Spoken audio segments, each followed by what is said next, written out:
के वो नेताओं का बयान है भैया, वो किस आधार पे बयान दिए हैं हम उस पर बहुत जानकारी नहीं है हमको।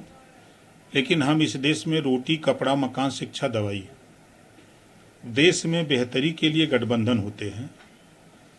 मिल करके, अगर अकेले सरकार नहीं बनती है तो मिल करके सरकार बना करके और समाज को बेहतरी कैसे दिया जाए, सभी पार्टियों का एक ही लक्ष्य होता है, रोटी, कपड़ा, मकान, शिक्षा, दवाई उपलब्ध कराना।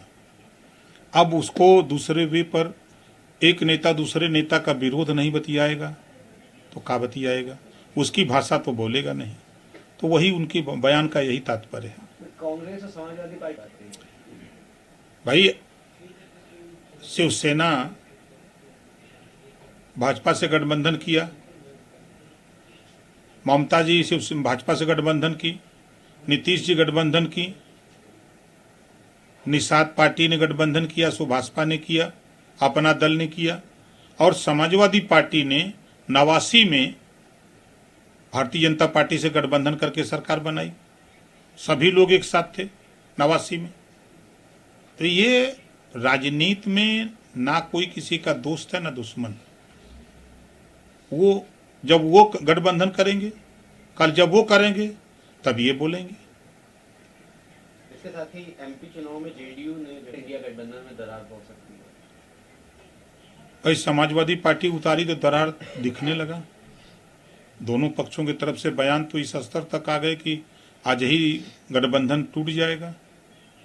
तो नीतीश जी भी उसमें कूद गए हैं, तो क्या बुरा किए हैं। तो बहुत पहले मैं बता दिया हूं कि ये गठबंधन नहीं बल्कि ठगबंधन है। ये डर के वजह से गठबंधन लोग किए हुए हैं, समाज को ठगने के लिए किया गया है, समाज को धोखा देने के लिए किया गया है।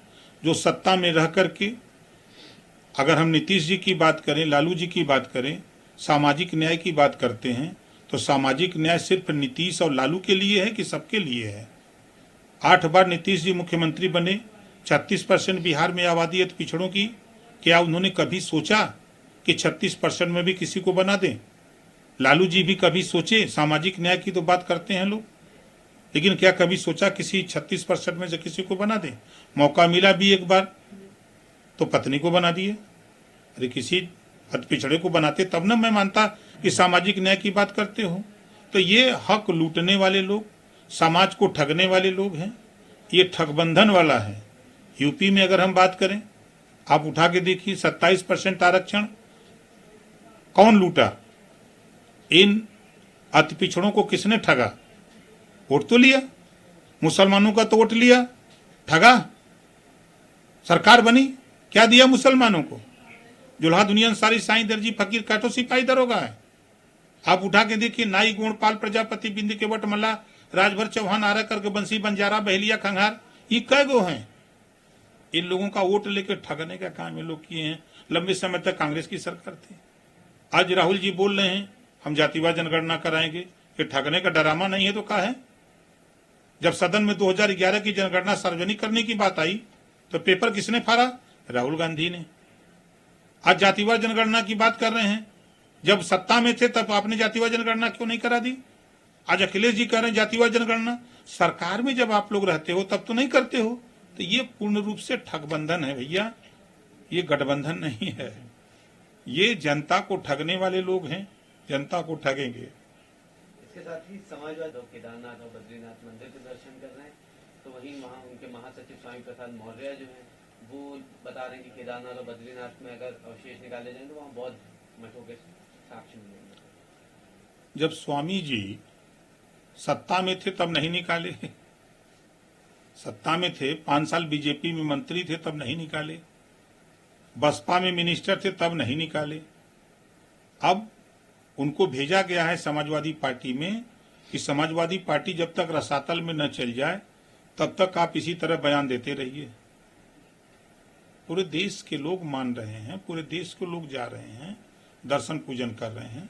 अब तो ये अखिलेश जी को विचार करने की जरूरत है कि उनके राष्ट्रीय महासचिव कह रहे हैं कि नहीं नहीं वहां बौद्ध के अवशेष हैं और पूरा देश से लोग जा रहे हैं वहां, कि नहीं केदारनाथ धाम हम लोग जा रहे हैं दर्शन करने। वो तो उनको सोचने की जरूरत है। तो इनको किसने भेज दिया समाजवादी पार्टी में, जब ये समाजवादी पार्टी को रसातल करने के लिए? आप देख रहे हैं कि बेटी भाजपा में सांसद है और वो सपा में है, तो सपा में क्यों गए हैं, क्या कारण है? बयान उनको देखिए। कुछ इसके पीछे के इतिहास को भी तो बताया जाए। नहीं, हम नहीं बताएंगे। तो आपको ये कहाँ से अनुमान लगा है? अरे भाई, आप सोचिए, पहले बयान पर धूल गंवार शूद्र पशु नारी पर सपा में 2 गुट हो गया, हुआ था ना। और 2 गुट ही नहीं, आपके चैनल पर आकर के लोग बयान देने लगे, तब अखिलेश जी को कमान संभालनी पड़ी। दूसरे बयान पर डिम्पल जी को आना पड़ा, तीसरे बयान पर रामगोपाल जी को आना पड़ा, चौथे को बयान पर शिवपाल जी को आना पड़ा। अब पार्टी के कुछ लोग बयान दे रहे हैं, शिवपाल जी का भी बयान आया, रामगोपाल जी का, कि व्यक्तिगत बयान है उनका। भाई, व्यक्तिगत आपके घर में रह करके और कोई घरे में अकेले एक चूल्हा दगा दे, गैस सिलेंडर रख के कहे दाल कहे वो व्यक्तिगत आप दल के बना होता है, ये कैसे संभव है? ये दिख रहा है ना। चलिए, एक आखिरी सवाल है, तो सारी चीजें कंप्लीट होती जा रही हैं, कब तक प्रयास लगाई जाएगी आपको? जल्दी होगा। देखिए, उम्मीद पर पूरी दुनिया टिकी है और जो बात हुई है वो बात होगी। कुछ चीजें चुनाव को लेकर के दिक्कतें जो हो रही हैं, अब 2-4 दिन में हम खुद जाने वाले हैं दिल्ली, जाएंगे तो जो डेट मिलेगी तो आप लोगों को बताएंगे, बुलाएंगे।